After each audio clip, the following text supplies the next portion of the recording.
the writing of the god. The cell is deep and made of stone. Its shape is that of an almost perfect hemisphere, although the floor, which is also of stone, is something less than a great circle, and this fact somehow deepens the sense of oppression and vastness. A wall divides the cell down the center. Though it is very high, it does not touch the top of the vault. I, Sinakan, priest of the pyramid of Calm, which Pedro de Alvarado burned, am on one side of the wall. On the other, there is a jaguar, which, with secret, unvarying paces, measures the time and space of its captivity. At floor level, a long window with thick iron bars interrupts the wall. At the shadowless hour, midday, a small door opens above us, and a jailer, whom the years have gradually blurred, operates an iron pulley, lowering to us, at the end of a rope, jugs of water and hunks of meat. Light enters the vault. It is then that I am able to see the jaguar. I have lost count of the years I have lain in this darkness.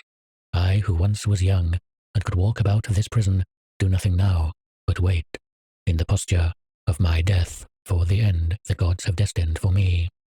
With the deep flint blade I have opened the breast of victims, but now I could not, without the aid of magic, lift my own body from the dust. On the day before the burning of the pyramid, the men who got down from their high horses scourged me with burning irons to compel me to reveal the sight of a buried treasure. Before my eyes, they toppled the idol to the god, yet the god did not abandon me, and I held my silence through their tortures. They tore my flesh, they crushed me, they mutilated me, and then I awoke in this prison, which I will never leave alive. Driven by the inevitability of doing something, of somehow filling time, I tried, in my darkness, to remember everything I knew. I squandered entire nights in remembering the order and the number of certain stone serpents, or the shape of a medicinal tree. Thus did I gradually conquer the years. Thus did I gradually come to possess those things I no longer possessed. One night I sensed that a precise recollection was upon me. Before the traveler sees the ocean, he feels a stirring in his blood. Hours later, I began to make out the memory. It was one of the legends of the god. On the first day of creation, foreseeing that at the end of time many disasters and calamities would befall, the god had written a magical phrase capable of warding off those evils. He wrote it in such a way that it would pass down to the farthest generations and remain untouched by fate. No one knows where he wrote it, or with what letters, but we do know that it endures, a secret text, and that one of the elect shall read it. I reflected that we were, as always, at the end of time, and that it would be my fate, as the last priest of the god, to be afforded the privilege of intuiting those words. The fact that I was bounded within a cell did not prevent me from harboring that hope. I might have seen Kohlm's inscription thousands of times and need only to understand it. That thought gave me spirit, and then filled me with a kind of vertigo. In the wide realm of the world, there are ancient forms, incorruptible and eternal forms. Any one of them might be the symbol that I sought. A mountain might be the word of the god, or a river, or the empire, or the arrangement of the stars.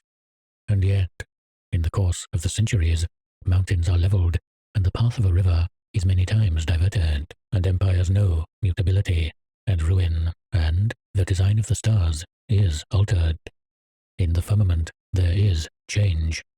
The mountain and the star are individuals, and the life of an individual runs out. I sought something more tenacious, more invulnerable. I thought of the generations of grain, of grasses, of birds, of men. Perhaps the spell was written upon my very face. Perhaps I myself was the object of my search. Amid those keen imaginings was I, when I recalled that one of the names of the god was Jaguar Tigre. At that, my soul was filled with holiness.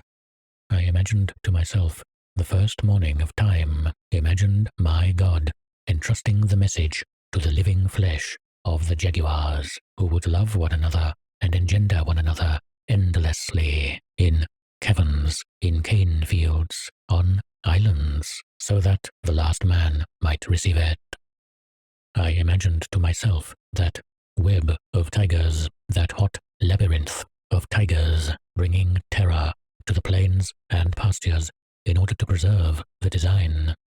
In the other cell there was a jaguar. In its proximity I sensed a confirmation of my conjecture and a secret blessing. Long years I devoted to learning the order and arrangement of the spots on the tiger's skin. During the course of each blind day I was granted an instant of light, and thus was I able to fix in my mind the black shapes that mottled the yellow skin. Some made circles, others formed transverse stripes on the inside of its legs, others ring-like, occurred over and over again. Perhaps they were the same sound, or the same word. Many had red borders. I will not tell of the difficulties of my labor. More than once I cried out to the vault above that it was impossible to decipher that text. Gradually, I came to be tormented less by the concrete enigma which occupied my mind than by the generic enigma of a message written by a god. What sort of sentence, I asked myself, would be constructed by an absolute mind? I reflected that even in the languages of humans, there is no proposition that does not imply the entire universe. To say the jaguar is to say all the jaguars that engendered it, the deer and turtles it has devoured, the grass that fed the deer, the earth that was mother to the grass, the sky that gave light to the earth. I reflected that in the language of a god, every word would speak that infinite concatenation of events, and not implicitly, but explicitly, and not linearly, but instantaneously. In time, the idea of a divine utterance came to strike me as puerile or as blasphemous. A god, I reflected, must speak but a single word, and in that word there must be absolute plenitude. No word uttered by a god could be less than the universe, or briefer than the sum of time. The ambitions and poverty of human words, all, world, universe, are but shadows or simulacra of that word, which is the equivalent of a language and all that can be comprehended within a language. One day or one night, between my days and nights, what difference can there be? I dreamed that there was a grain of sand on the floor of my cell. Unconcerned, I went back to sleep. I dreamed that I woke up and there were 2 grains of sand. Again, I slept. I dreamed that now there were 3. Thus the grains of sand multiplied little by little until they filled the cell, and I was dying beneath that hemisphere of sand. I realized that I was dreaming. With a vast effort, I woke myself. But waking up was useless. I was suffocated by the countless sand.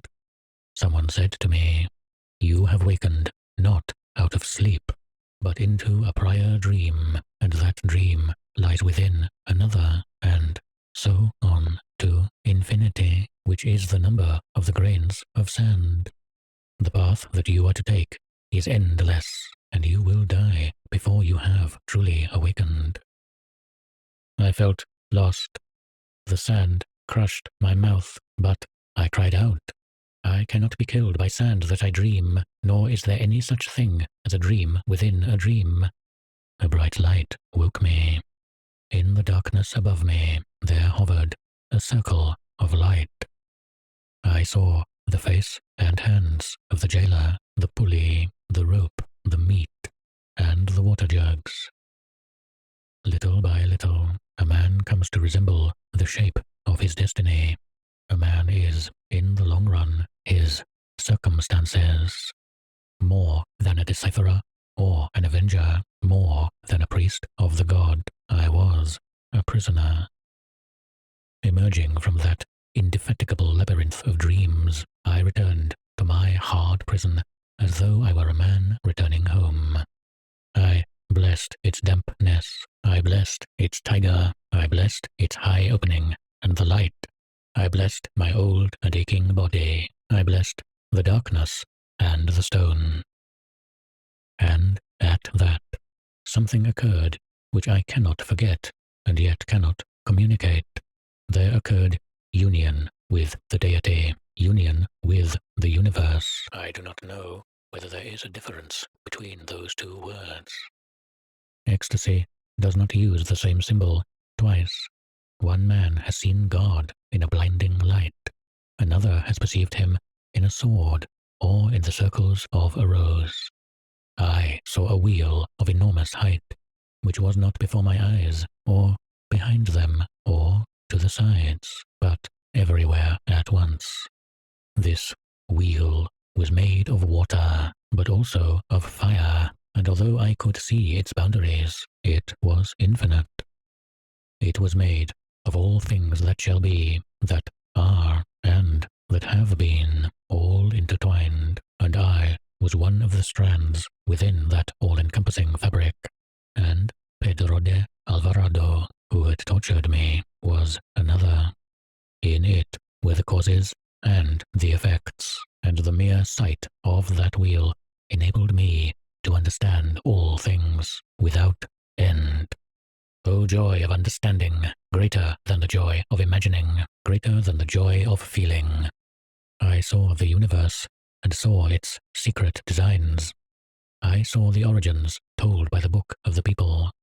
I saw the mountains that rose from the water, saw the first men of wood, saw the water jars that turned against the men, saw the dogs that tore at their faces. I saw the faceless God who is behind the gods.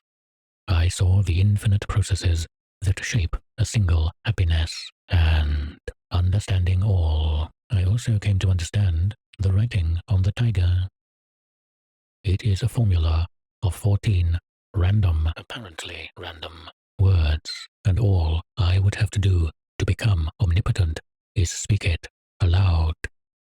Speaking it would make this stone prison disappear, allow the day to enter my night, make me young, make me immortal, make the jaguar destroy Alvarado, bury the sacred blade in Spanish breasts, rebuild the pyramid, rebuild the empire. 40 syllables, 14 words, and I, Tsinakan, would rule the lands once ruled by Moctezuma. But I know that I shall never speak those words, because I no longer remember Tsinakan. Let the mystery writ upon the jaguars die with me. He who has glimpsed the universe, who has glimpsed the burning designs of the universe, can have no thought for a man, for a man's trivial joys or calamities, though he himself be that man. He was that man who no longer matters to him. What does he care about the fate of that other man? What does he care about the other man's nation, when now he is no one? That is why I do not speak the formula. That is why, lying in darkness, I allow the days to forget me. Poetna riso platero.